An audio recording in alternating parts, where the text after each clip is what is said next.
Kutipan Babat Tanah Jawi tentang Geger Pacino, episode ke-26.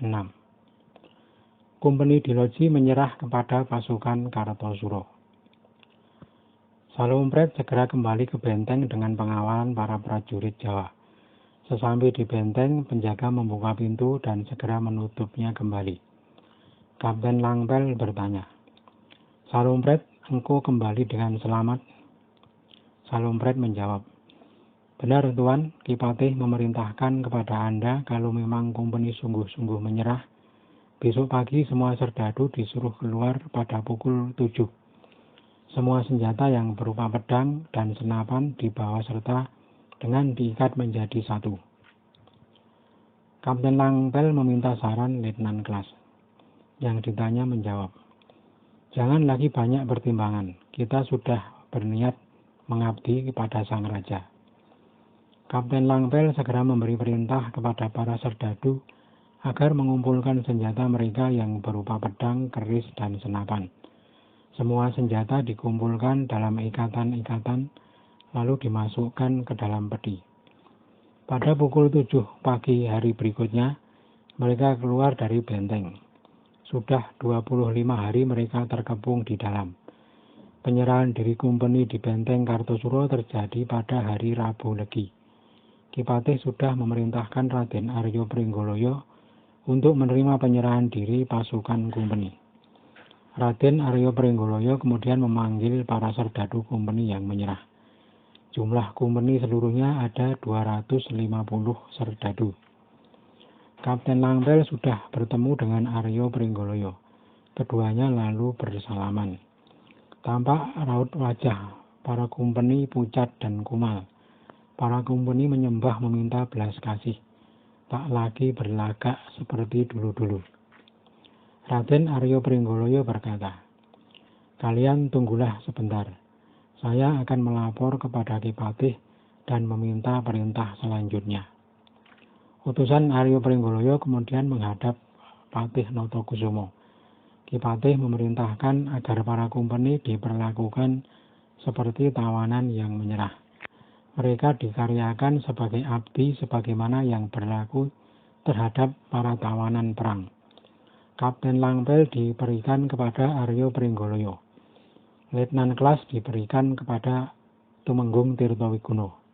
Dan sekretaris kumpeni diberikan kepada Tumenggung Rojoniti.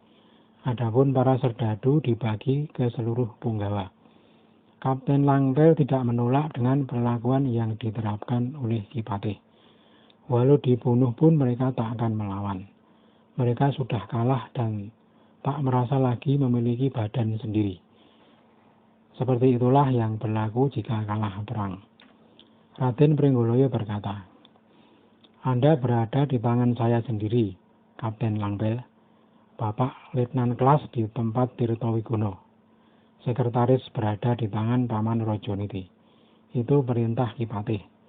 Adapun para serdadu rendahan semua dibagi ke para punggawa yang ada." Kapten Langpel memanggil para pembantunya. Semua sudah berkumpul di hadapannya.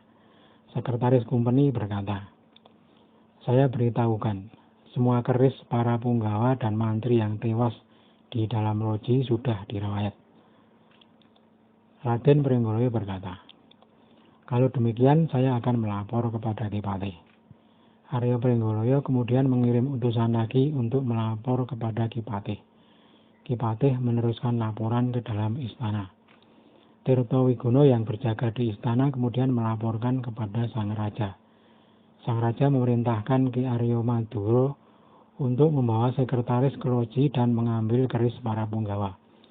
Sesampai di loji, Aryo Maduro memeriksa barangkali kumpeni memasang jebakan.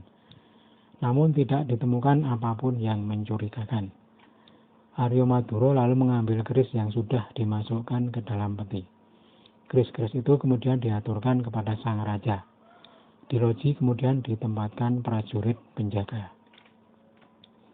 3 hari kemudian Sang Raja turun untuk memeriksa pasukan. Para prajurit Jawa dan Cina berkumpul memenuhi alun-alun. Pakaian para prajurit terlihat asri berwarna-warni laksana hamparan bunga. Sang Raja naik kuda memeriksa loji. Semua sudut loji diperiksa.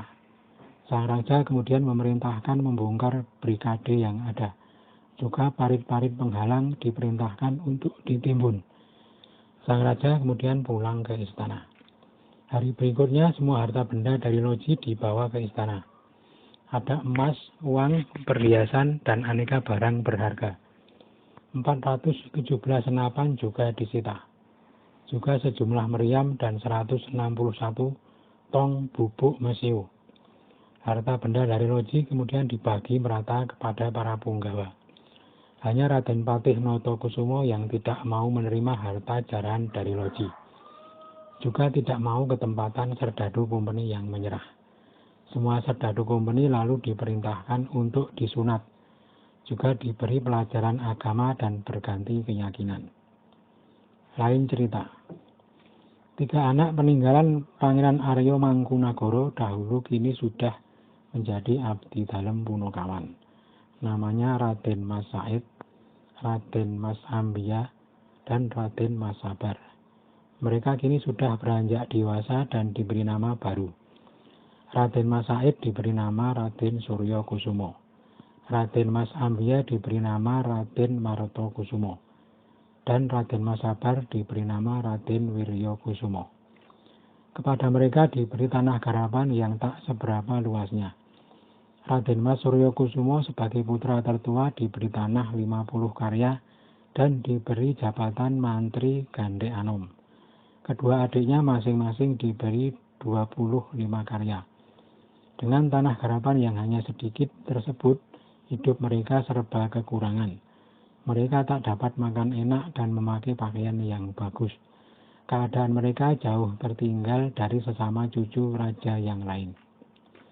Sementara itu di Semarang, Kumendur Nathanael sudah mengirim surat laporan kepada Gubernur Jenderal di Betawi bahwa Sang Raja Kartosuro berbalik membantu pasukan Cina.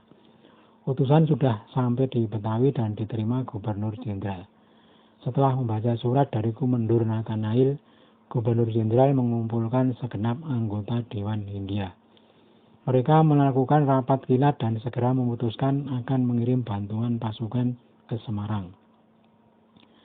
Yang ditunjuk berangkat adalah Komisaris Johan Manteling dan seorang komisaris senior, yakni Komisaris Hugo Prisel. Keduanya berangkat ke Semarang dengan membawa 500 Serdadu Company dan sejumlah 1000 Serdadu Company Islam dari Ambon, Makassar, dan Ternate. Serdadu Company Islam dipimpin Daeng Mabelah, Daeng Kulalah, dan Daeng Usman. Mereka akan berangkat melalui jalan laut